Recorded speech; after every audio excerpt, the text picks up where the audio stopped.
History جغرافیہ کے ساتھ سننے والوں کو میرا سلام۔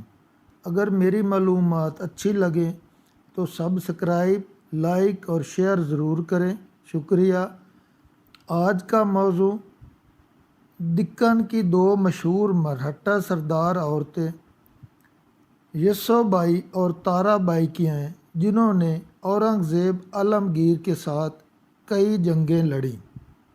مشہور مرہٹہ سردار سبھا جی کی گرفتاری اور ہلاکت کے بعد 19 فروری 1699 کو اس کے سوتیلے بھائی راجا رام کو رائے گڑھ میں راج گدی پر بٹھا دیا گیا۔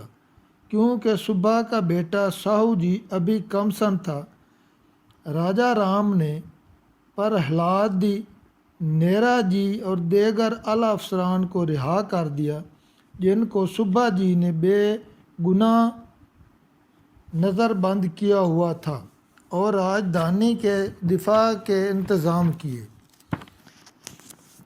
جس کا ذوالفقار خان نے محاصرہ کر رکھا تھا۔ دریں اثنا سبھا جی کی بیوہ یسو بائی نے راجا رام کو فرار ہونے اور دشال گڑھ میں پناہ گزین ہونے کا مشورہ دیا۔ مرہٹہ فوج کے دو بڑے سرداروں پرہلاد نیراجی اور شنکر جی ملہار نے سبھا جی کی بیوہ کے ایما پر مغلیہ علاقے کو تاراج کرنا شروع کر دیا۔ ان کا اس قدر رعب چھا گیا کہ شاہی افسر بھی ان کے مقابلے سے جی چرانے لگے۔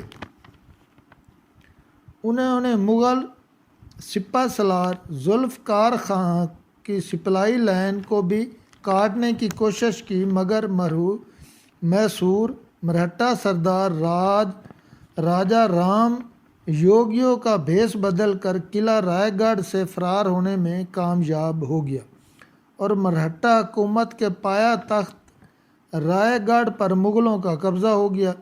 شاہی خاندان کے اکثر افراد کو گرفتار کر لیا گیا۔ قیدیوں میں سبھا جی کا لڑکا ساہو جی بھی تھا۔ اورنگزیب نے ساہو جی اور مرہٹہ بیگمات کے ساتھ نہایت شریفانہ سلوک روا رکھا۔ ازاں بعد مرہٹوں کے متعدد قلعے یکے بعد دیگرے فتح ہونے لگے۔ راجا رام فرار ہو کر ججی کے قلعہ میں جا پناہ گزین ہوا۔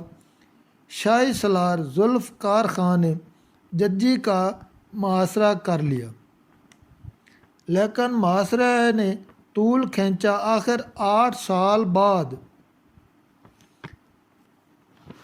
1698 میں قلعہ فتح ہوا، مگر راجا رام وہاں سے فرار ہونے میں کامیاب ہو گیا۔ ججی سے فرار ہونے کے بعد راجا رام نے ستارہ کے قلعے کو اپنا مرکز بنایا۔ اس وقت مرہٹہ سپاہی کونکن کے دشوار گزار گھاٹیوں میں چھپے ہوئے تھے، جہاں سے وہ موقع پا کر مغل علاقوں پر چھاپے مارتے رہتے تھے۔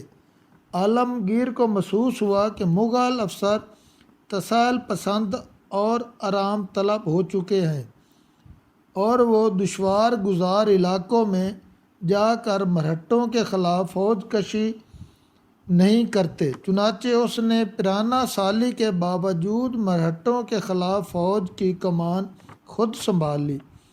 عالمگیر نے سب سے پہلے ستارہ کا محاصرہ کیا، اور اس محاصرے کے دوران راجا رام اور یسو بائی دونوں ہلاک ہو گئے۔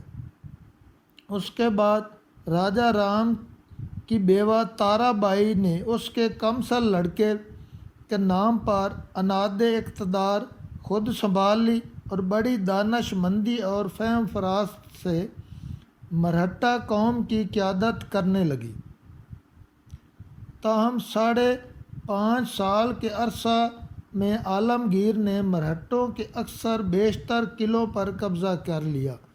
مغلوں سے مقابلے کی تاب نہ لاتے ہوئے مجبور ہو کر تارا بائی نے بادشاہ سے صلح کی درخواست کی، اور سردیش مکھی مرہٹہ سرداروں کا مقرر کردہ ایک ٹیکس تھا کی وصولی کی اجازت چاہی، مگر اورنگزیب نے صلح کی درخواست کو رد کر دیا۔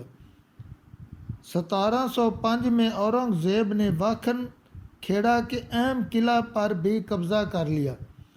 اگرچہ اورنگزیب کی آخری فتح تھی، مگر اس نے شمالی دکن سے لے کر مدارس تک مرہٹہ کی تمام خفیہ پناہ گاہوں پر قبضہ کرنے کے بعد ان کی قوت کو بالکل مفلوج کر کے رکھ دیا تھا۔